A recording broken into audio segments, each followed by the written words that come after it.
मैंने धीरे से कमरे के दरवाजे पर दस्तक दी और फिर गला साफ करते हुए कमरे में दाखिल हो गया। सामने ही वो उरूसी जोड़ा पहने खूबसूरत फूलों से सजे हुए बिस्तर पर दुल्हन बनी बैठी थी। मैंने जब से उसको देखा था, ये एक पल को तो मेरा दिल बेकाबू सा होने लगा था। वो एक अरबी लड़की थी, बेहद हसीन थी, लेकिन मेरी मजबूरी ये थी कि वो सिर्फ मेरी एक रात की दुल्हन थी। मैं जो कुछ घंटे पहले यहाँ कदम रखने पर भी कतरा रहा था, दिल में मेरे अजीबो-गरीब से डर आ रहे थे और मैं यही सोच रहा था कि आखिर लोग कैसे हलाला करने पर रजामंद हो जाते हैं। लेकिन अब जब खुद उस हसीन दोशीजा को देखा तो जैसे पहली ही नज़र में उस पर दिल हार बैठा था। फिर ऐसे ही दिलासे देकर खुद को समझाने लगा कि इसमें मेरा तो कोई नुकसान नहीं था, बल्कि मुझे तो इस बात का दुगना फ़ायदा था। एक तो मेरे अकाउंट में इस बात के लिए पैसे आ रहे थे, वहीं दूसरी तरफ मैं एक नेक काम कर रहा था कि मैं पति पत्नी के बीच दोबारा से रिश्ता बनाने का काम कर रहा हूँ। खैर, मैंने दरवाजे को लॉक किया और धीरे धीरे कदम उठाता हुआ अपनी एक रात की दुल्हन की तरफ बढ़ने लगा। मेरे कदमों की चाप तो जैसे उसके दिल पर आरी चला रही थी। उसने फौरन खुद को समेट लिया था और घुटनों में सर देकर हल्की सिसकियों की आवाज़ के साथ रोने लगी। उसकी आवाज़ ने मुझे ठिठकने पर मजबूर किया था। मुझे उसकी सिसकियां साफ सुनाई दे रही थीं। वो रो रही थी। हालांकि ये जो हलाला हो रहा था उसकी मर्जी से हो रहा था, फिर रोना कैसा। जैसे ही मैं कमरे में दाखिल हुआ था, वो तो जैसे पत्थर बन चुकी थी। मैं बिल्कुल उसके सामने बेड पर जाकर बैठा तो वो फौरन सिमटकर बेड की दूसरी तरफ हो गई थी। उसका ये अंदाज मुझे अब गुस्सा भी दिलाने लगा था कि भाई, अगर इतना ही दूर भागना था तो क्या ज़रूरत थी हलाला करने की। मैं कोई ज़बरदस्ती सो नहीं कर रहा था। मुझे ये काम करने के लिए कहा गया था और इस काम के मुझे पैसे भी दिए गए थे। खैर, मुझे तो अपना काम पूरा करना था जिसके लिए मुझे पैसे दिए गए थे। मैं अगले ही पल उसके करीब हो गया और उस हसीन कांच सी गुड़िया का घूंघट उठाना चाहा तो उसने फ़ौरन मेरा हाथ रोक दिया। कहने लगी, आपको खुदा का वास्ता है मेरे साथ कुछ भी मत करना। मैं अपने शौहर से बहुत मोहब्बत करती हूँ, बड़ी ही नेक और पर्दादार लड़की हूँ। मुझे मेरे शौहर के अलावा आज तक किसी ने नहीं छुआ है। मैं कैसे किसी और को वो दर्जा दे सकती हूँ। आप प्लीज़ मुझसे दूर रहें। वो हाथ जोड़कर रोने लगी, जबकि अगले ही पल मुझे गुस्सा आ चुका था। कैसी बहकी बहकी बातें कर रही थी। मैं कहने लगा, ए लड़की, क्या ड्रामेबाजी कर रही हो? तुम्हारी अक्ल पर पर्दा पड़ गया है क्या? मैं तुम्हारा शौहर हूँ। तुम्हारा पहला शौहर तो तुम्हें तलाक दे चुका है और अब तुम सिर्फ मेरी बीवी हो। तुम पर मेरा हक है और ये निकाह मैंने तुमसे ज़बरदस्ती नहीं किया, तुमने खुद रजामंदी दी है। फिर तुम होती कौन हो जो मुझे अपने करीब आने से रोको?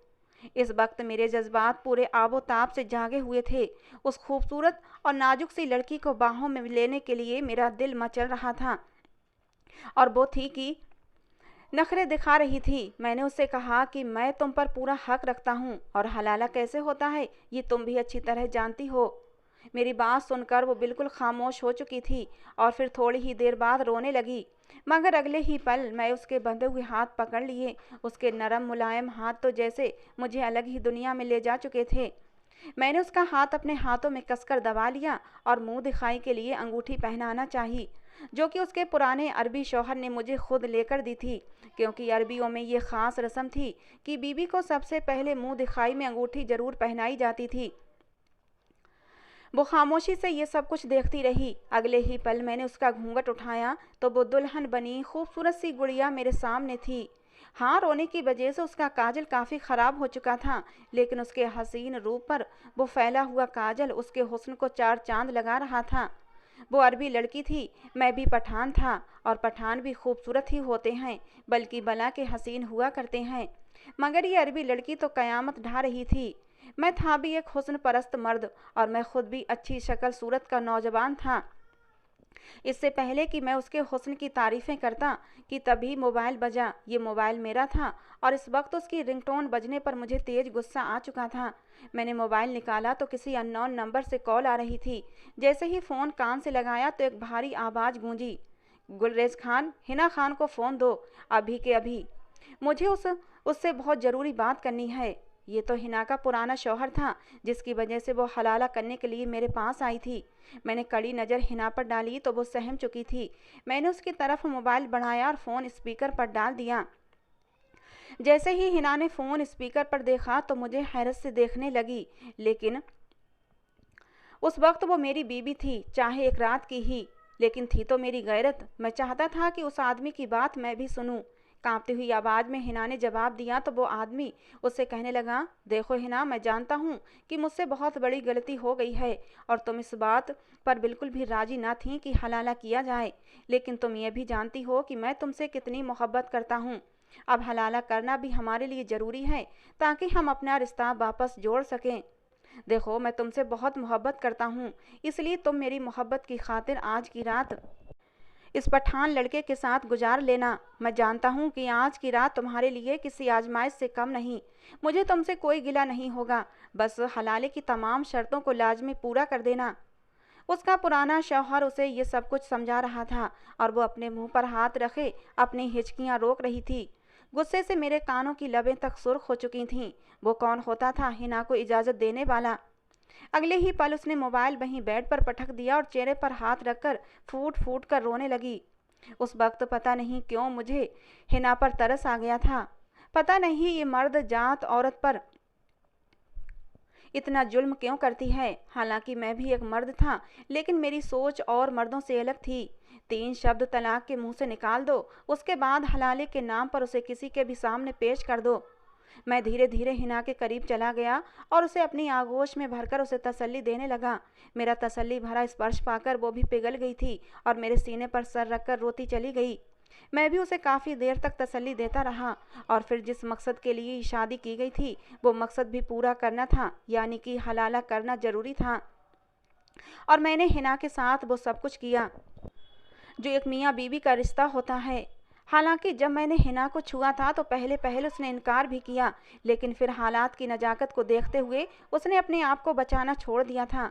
वो भी जानती थी बिना हलाला किए उसका पुराना शौहर से रिश्ता नहीं बनेगा। पता नहीं क्यों, लेकिन हिना से रिश्ता बनाने के बाद मेरे दिल में अजीब से जज्बात जन्म लेने लगे थे। काम होने के बाद वो फौरन मेरी बाहों से हटकर दूसरी तरफ सिमट कर लेट गई थी। हालांकि मेरा दिल चाह रहा था कि मैं उसे अपनी बाहों में लिए लेटा रहूं। मेरा दिल कर रहा था कि मैं हिना से बातें करता रहूं और इसी इरादे से मैंने हिना से इधर उधर की बातें करना शुरू कर दी। वो भी मेरी बातों का जवाब देने लगी और फिर बातों बातों में उसने मुझे अपने पुराने शौहर के बारे में ऐसी बात बताई कि मैं दंग रह गया।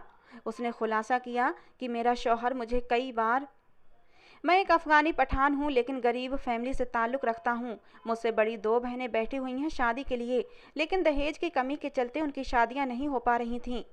मेरे पापा इस दुनिया में नहीं हैं, सिर्फ इस घर का कमाने वाला मैं इकलौता सहारा हूँ। पहले पहल मैंने अपने ही शहर में रहकर नौकरी तलाश की, लेकिन जब कोई काम नहीं मिला तो दुबई चला आया। मेरा दोस्त पहले से ही दुबई में काम करता था और उसने ही मुझे यहाँ दुबई बुलाया था। कह रहा था, मेरे पास एक ऐसा काम है कि तुम एक ही महीने में लाखों रुपये कमा सकते हो। अपने दोस्त की बातों में आकर मैं यहाँ चला आया और जब मैंने पहला कदम उस हॉलनुमा कमरे में रखा तो ऐसा लगा जैसे दलदल में धंस चुका हूँ। भले ही गलत था, मैं खुद इस बात के खिलाफ था, मगर मेरी मजबूरियाँ मुझे यहाँ तक ले आई थीं।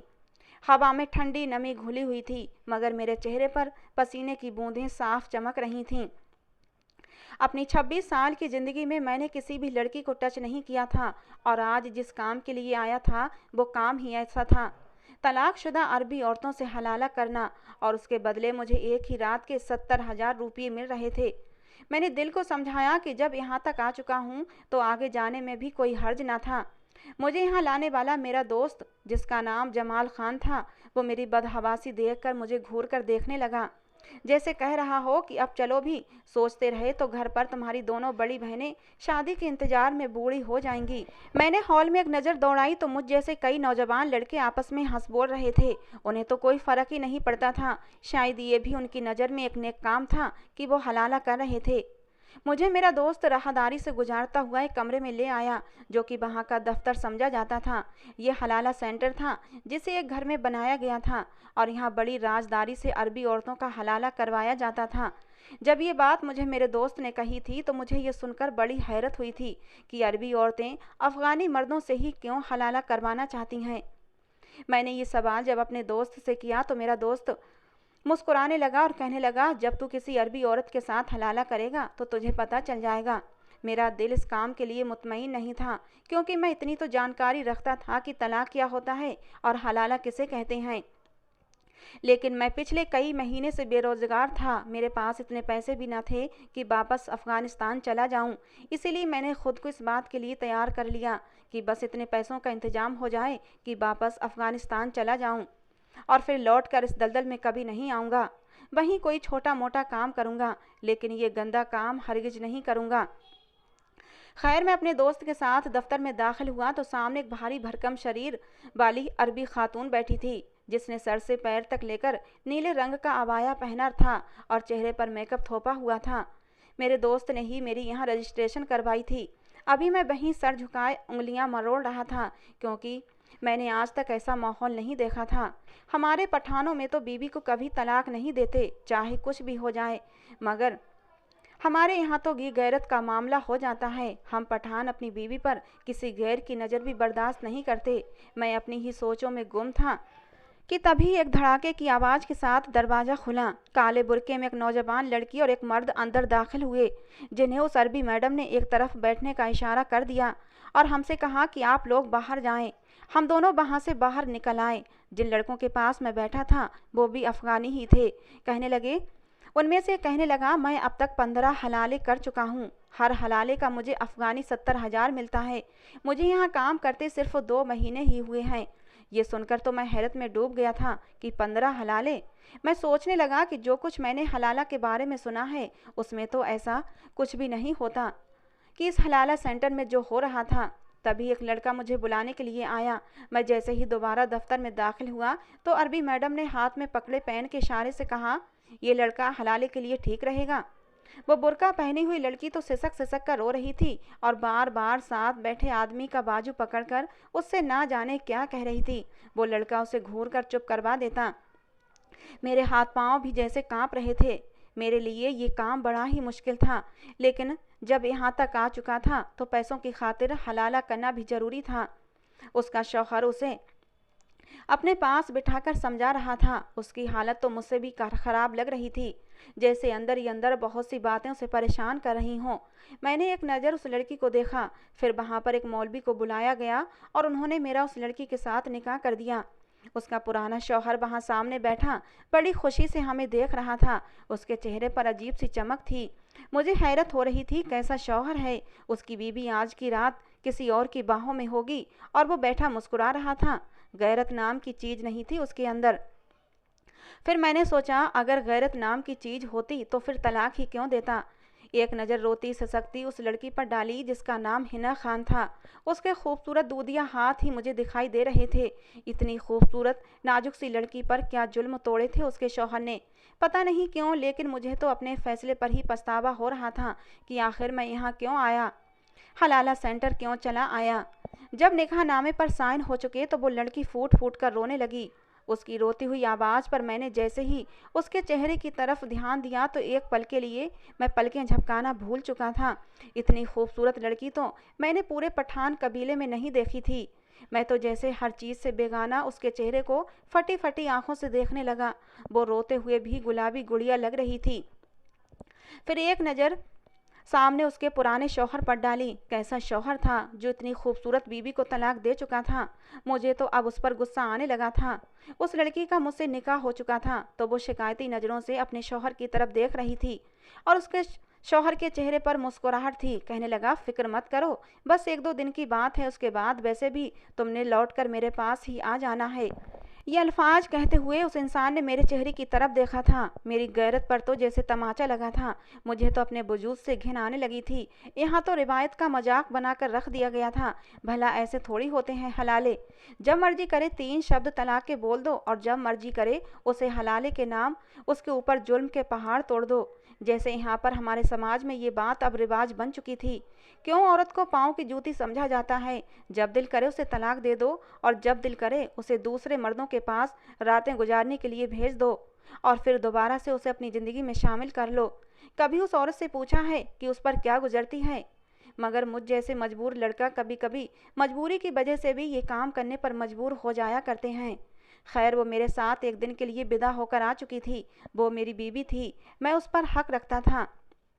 और गुजरी रात मैंने उससे अपना हक भी वसूल कर लिया था। सुबह हुई, वो अभी तक सो रही थी। मैं सुबह सुबह उठा तो मेरी नज़र उसके चेहरे पर पड़ी और मैंने अपना सर झटक दिया। मैंने हमेशा की तरह आज भी नाश्ता खुद ही बनाया था। जब नाश्ता करने बैठा तब वो बिस्तर से उठी थी। मुझे वहीं बैठा देखकर फ़ौरन दुपट्टा ठीक किया। भले ही वो मेरे लिए अभी तक अनजान थी, मगर मैं वक्त का बड़ा ही पाबंद था। देर से उठने वाले लोग मुझे बिल्कुल भी पसंद नहीं थे। इसलिए थोड़ा गुस्से से कहने लगा, इन्हीं हरकतों की वजह से तुम्हें तुम्हारे शौहर ने तलाक दी होगी। औरत जात इतनी लेट उठे तो मर्द को गुस्सा तो आएगा ही। ये सुनकर उसका रंग जर्द पड़ा था। एक मर्तबा फिर आंसू उसकी आंखों से बहने लगे थे।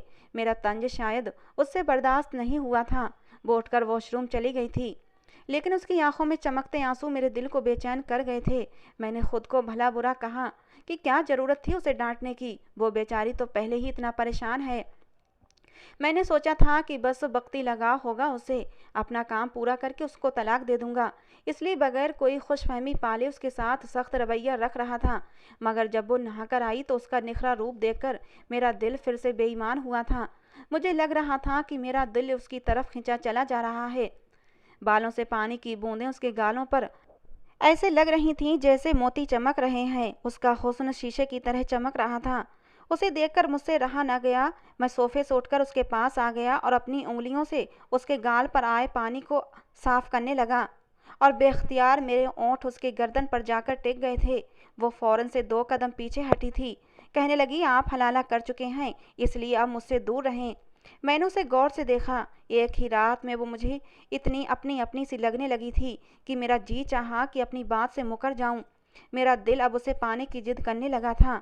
मैं सोचने लगा कि कैसे यहाँ पर आने वाले नौजवान मुसलमान होते हुए एक रात के हलाले के लिए मान जाते हैं, जबकि ऐसा कोई भी तरीका इस्लाम में मौजूद नहीं है। अभी मैं यही सोच रहा था कि दरवाजे पर दस्तक हुई। उस लड़की ने फौरन से दरवाज़ा खोला तो सामने उसी हलाला सेंटर की इंचार्ज खड़ी थी। कहने लगी, चलो अच्छा है तुम दोनों उठ गए, मेरे ऑफिस में आओ ताकि बाकी की कार्यवाही भी हो सके। जो कुछ हिना ने मुझे रात को अपने शौहर के बारे में बताया था, मैं सोच चुका था कि अब मुझे आगे क्या करना है। जैसे ही मैं ऑफिस पहुंचा, उस औरत का शौहर कुर्सी पर बैठा था। मुझे देखकर मुस्कुराया, लेकिन हिना अपने शौहर को देखकर रोने लगी और बेख्तियार ही उसके गले लग गई। ये देखकर तो मुझे बहुत जोर का झटका लगा था। इस वक्त भी वो लड़की मेरी बीवी थी, एक पठान की बीवी थी। उसकी हिम्मत कैसे हुई किसी गैर के साथ लगकर रोए। मैंने तेज कदम आगे बढ़ाए और बाजू से पकड़कर हिना को उसके पुराने शौहर से पीछे किया था। ये देखकर उसका शौहर गुस्से से मुझे घूरने लगा। कहने लगा, ये क्या बदतमीजी है। मैंने कहा, यह हमारा बीवी है, हमारा गैरत है। जब तक ये हमारे निकाह में है, हम उसको तुम्हारे पास नहीं छोड़ सकता। उसका शौहर कहने लगा कि ठीक है, मैं डिवोर्स पेपर अपने साथ लाया हूँ, तुम साइन करो और अपने पैसे उठाओ। मैंने कहा कि जैसा हलाला तुम कह रहे हो ऐसा शरीयत में नहीं है और मुझे ये अच्छी लगी है। मैं इसे तलाक नहीं देना चाहता।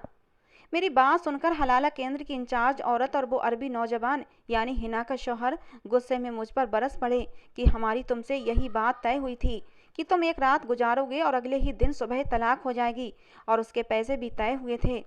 मैंने कहा, हम पठान हूँ, हमारे पठानों में ऐसा नहीं होता। हम औरत की सौदेबाजी नहीं करते। हम या तो मर जाते हैं या मार देते हैं, लेकिन अपनी गैरत का सौदा नहीं करते। और हिना अब हमारा बीबी बन चुकी है, हम हिना को तलाक नहीं देंगे। मेरी बात सुनकर वो अरबी नौजवान परेशान हो गया। वो इंचार्ज मुझे दूसरे कमरे में ले गई और कहने लगी, तुम अपने पैसे और बढ़ा लो, मैं उस अरबी से और ज़्यादा पैसे दिलवा दूंगी तुम्हें। लेकिन देखो, ये मेरा कारोबार है, तुम अपनी बात से फिर नहीं सकते। हर हाल में तुम्हें हिना को तलाक देनी ही होगी। मैंने कहा, मैं किसी भी हाल में हिना को तलाक नहीं दूंगा। अगर तुम लोगों ने दोबारा ये बात कही तो मैं पुलिस में जाकर तुम लोगों की पोल खोल दूंगा कि तुम लोग खुफिया तौर पर अफगानी नौजवानों को पैसों का लालच देकर एक गैर शरई काम करते हो। ये सुनकर उस औरत की रंगत सफ़ेद पड़ गई थी। वो मेरी मिन्नत समाजत करने लगी, फिर कहने लगी, अच्छा ऐसा करते हैं, 1 महीना तुम हिना के साथ रह लो। अगर उसके बाद तुम्हारा उससे दिल भर जाए तो बेशक तुम उसे तलाक दे देना। उसका शौहर तुम्हें पैसे उतने ही देगा। वो इंचार्ज औरत शायद ये समझ रही थी कि मुझे शायद ये जज्बाती खुमार है जो कुछ समय गुजारने के बाद ख़त्म हो जाएगा, लेकिन मेरे लिए ये मेरी गैरत की बात थी। हिना मेरी बीवी थी, मेरी गैरत थी और मेरी इज्जत थी। वो औरत कहने लगी कि 1 महीने के लिए अलग रहने का इंतजाम भी तुम्हारे लिए हो जाएगा। मैं इंचार्ज की बात पर राजी हो गया था क्योंकि फ़िलहाल मैं बिल्कुल खाली हाथ था। अगर हिना को अपने साथ रखता भी तो कहाँ रखता, मेरे पास रहने का इंतज़ाम भी न था। लेकिन मैं सोच चुका था कि 1 महीने में कुछ भी करके पैसों का इंतज़ाम करूँगा और हिना को उसके साथ अपने देश ले जाऊँगा। ये इंचार्ज मुझे वहीं कमरे में छोड़कर चली गई थी। आधे घंटे बाद जब वापस आई तो उस समय बेहद परेशान थी। कहने लगी, इसीलिए तो मैं पठानों को इस काम के लिए नहीं रखती। अगर तुम्हारी जगह कोई और होता तो पैसे लेकर बात ख़त्म कर देता, लेकिन तुम लोग हर बात गैरत पर ले जाते हो। तुम्हारे दोस्त ने तुम्हारी ज़मानत दी थी, लेकिन तुम तो। फिर वो कहने लगी, बड़ी मुश्किल से मैंने उसके शौहर को राज़ी किया है। तुम्हारे लिए उसके शौहर ने एक फ़्लैट किराए पर लिया है, लेकिन देखो 1 महीने तक तुम हिना को छोड़ दोगे। मैंने उस इंचार्ज औरत के सामने हामी नहीं भरी थी, बस चुपचाप खड़ा रहा, क्योंकि जो बात हिना ने मुझे अपने शौहर के बारे में बताई थी, मैं उसे किसी भी कीमत पर उसके पुराने शौहर के पास नहीं छोड़ सकता था। उस रात में जो राज मैंने जाना था, मैं एक इंसान होने के नाते कभी भी हिना को इस गुनाह के दलदल में नहीं फेंक सकता था। बेशक वो पर्दादार थी, हया भाली थी और नेक लड़की थी। अपने शौहर के अलावा किसी दूसरे मर्द का ख्याल से भी कांप जाती थी, लेकिन वो शरीयत से लाइल्म थी। वो अरबी आदमी जो कुछ उसके साथ मोहब्बत के नाम पर करता था, वो एक नाजायज़ काम था। मैं हिना के साथ उसके फ्लैट में रहने लगा था, लेकिन वो मुझसे हर वक्त डरी सहमी सी दूर दूर रहती थी। लेकिन मैं फासलों का कायल न था। वो मेरी बीवी थी और मैं उस पर दिल हार चुका था, उससे मोहब्बत कर बैठा था। तो मेरा दिल भी मचलता था कि मैं उसके करीब जाऊं, उसे अपनी बाहों में भरूं। और जब भी मैं उसके करीब आता तो वो रोने लगती, कहती, तुम क्यों मुझे छोड़ नहीं देते? तुम नहीं जानते कि मेरा शौहर अब मुझसे इस बात का बदला कैसे लेगा। वो मुझे बहुत मारेगा, कहेगा कि तुमने ऐसा क्या जादू किया उस पठान पर कि उसने तुम्हें तलाक नहीं दी। तुम मेरे बाजू पर जले हुए निशान खुद अपनी आंखों से देख चुके हो। वो अरबी मुझसे जुनूनी मोहब्बत करता है, लेकिन साथ ही साथ शक्की भी है। जरा सी बात पर मुझ पर शक करके इल्ज़ाम लगाता है और फिर तलाक दे देता है, और तलाक देने के बाद बिना हलाला के ही मुझसे दोबारा रिश्ता जोड़ लेता है। कहता है इससे कुछ नहीं होता। इस बार तो उसने मुझे बहुत से लोगों के सामने तलाक दी थी, इसलिए दुनिया को दिखाने के लिए, हलाला करने के लिए राजी हो गया था। यही तो वो राज था जो हिना ने शादी की पहली रात मुझे बताया था। तो मैं कैसे जानते बूझते हिना को ऐसे आदमी के साथ रहने देता जो उसे बात बात पर तलाक दे देता था, और फिर दुनिया दिखावे के लिए, हलाले के नाम पर उसे रातें गुजारने के लिए दूसरे मर्दों के पास भेज देता है। मैंने कहा, हिना तुम्हें क्या लगता है जो ज़िंदगी तुम उस इंसान के साथ जी रही हो वो जायज़ है? मेरे सवाल पर वो चुप हो गई और फिर उसकी बड़ी बड़ी आंखों में आंसू टपकने लगे।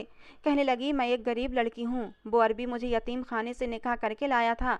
उसने मुझे कहीं देख लिया था और मेरी खूबसूरती का दीवाना हो गया था। मैं अगर उसे छोड़ दूँ तो फिर कहाँ जाऊँगी, इसीलिए मैं मजबूर और खामोश हो जाती हूँ। वो कभी तो मेरे साथ इतना अच्छा हो जाता है कि जैसे मैं उसके लिए कोई कीमती चीज़ हूँ।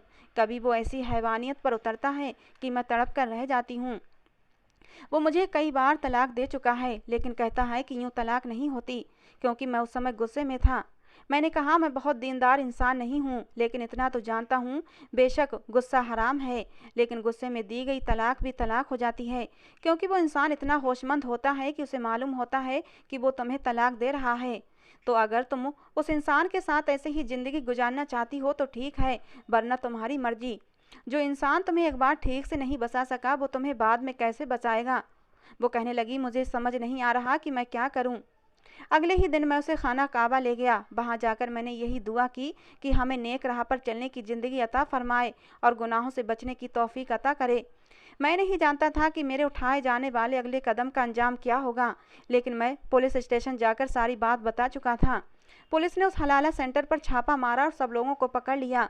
मुझे इनाम के तौर पर इतने पैसे दिए गए कि मैं हिना के साथ अफ़गानिस्तान वापस आ गया और उसे अपने शहर ले गया। ये सारा काम मैंने हिना की मर्जी से किया था। वो भी शायद समझ चुकी थी कि अगर वो अपने पुराने शौहर के पास रही तो फिर हलाले जैसा दर्द उसे सहना पड़ेगा। हिना ने भी अब मुझे दिल से स्वीकार कर लिया है। उसके दिल में भी अब मेरी मोहब्बत पनपने लगी है। हमारी शादी को 7 साल गुजर गए हैं। हिना से मेरे 2 बेटे हैं।